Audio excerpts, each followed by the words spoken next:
Is this good? Yeah. Okay, so as you know, I'm a staff attorney at the Utility Reform Network, and TURN was founded in 1973 by a woman named Sylvia Siegel at her kitchen table. Sylvia was angry because the California Public Utilities Commission did not consider the needs of real California utility consumers when making policies. So I am part of a legacy of a woman involved in energy advocacy, and I'm very proud of that. I want to talk a little bit about how I got into doing energy consumer protection work, and then I'll talk some about my vision for California's energy future. After college, I moved to Louisville, Kentucky, and I was doing tenants' rights work and low-income affordable housing work.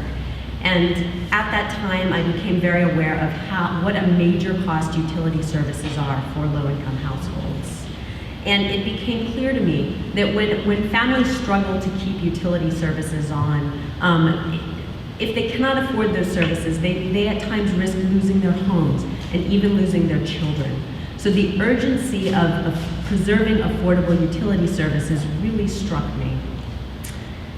Like housing work, energy policy touches upon the ground rules of our society, how essential resources like electricity and natural gas should be distributed to all members of society, and at what cost. These questions really compelled me. But energy policy also begs equally essential questions of how much the provision of energy services to consumers should be allowed to deplete our natural resources and fundamentally change our environment.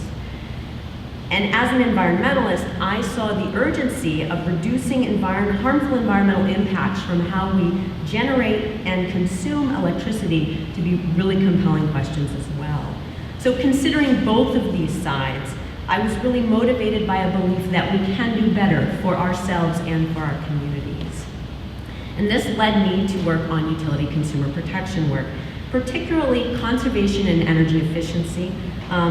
It is my belief that energy efficiency and conservation benefits families by lowering utility costs, but also benefits all of us by reducing the cost of running an electricity system, as well as allows us to avoid adverse environmental impacts from energy generation and transmission. So conservation and energy efficiency are really, really win-win policies. But my work more generally focuses on consumer protection work around utility practices. And TURN works to hold policymakers and utility companies accountable. It is our belief and my belief that the utilities and policymakers should be a very active part of ushering in a new energy paradigm where energy is sustainable, both from an environmental perspective, but also from a societal perspective, meaning that everyone can afford basic quantities of energy services in their home, and everyone lives in a community where the air is breathable and the water is drinkable.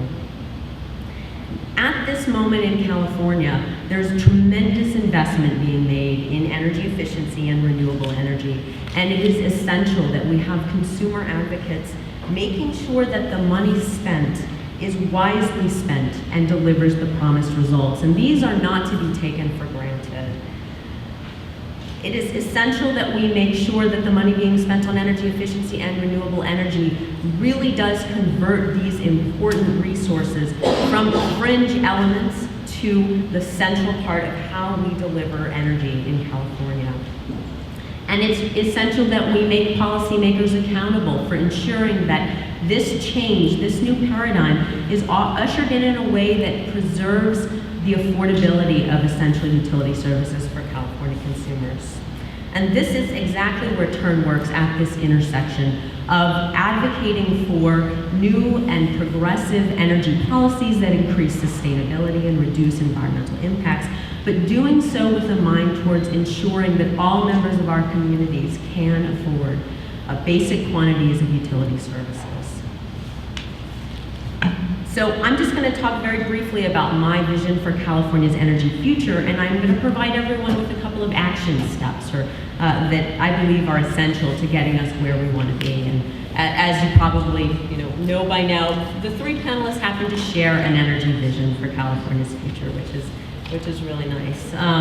So in no particular order, my energy vision involves First, universal access. And that's, we need to end up with a system where all Californians benefit from the new energy paradigm, where all California households can afford to keep the lights and heat on.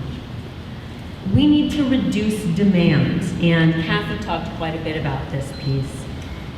It is essential that we educate California policymakers and California consumers to consume electricity and think about the consumption of electricity fundamentally differently. We need to usher in the development of new energy efficiency technologies and building designs, and we need public policies that promote changes in the markets for these products, for lower consuming appliances and fixtures and how things are built. Meaning that we may need to subsidize some of these technologies now, but ultimately we need to make sure that public funds can continue to be ushering in the cutting edge of technologies, rather than creating a system where public subsidy is always required for the same technologies. Finally, the third element is sustainable and reliable production to meet our need, which would be our reduced need. And here my presentation dovetails with Carla's vision. It's my belief that we need to promote generation projects that are necessary to meet our environmental goals and our energy targets at a reasonable cost. And this requires consideration of many factors. As the other panelists have made clear, these questions are very complicated. We need to consider the proper siting of projects, whether they are rooftop projects or utility scale projects. We need to promote economic development through the policies that usher in our new energy future. We need to help spur in-state green jobs to make sure that we're all benefiting from these massive expenditures and our economy changes as we usher in this new energy paradigm. And we need to make sure that our policies actually displace local fossil fuel use and air pollution, rather than just shifting problems or getting resources out of state where California local communities don't actually see any on-the-ground benefit in their quality of life.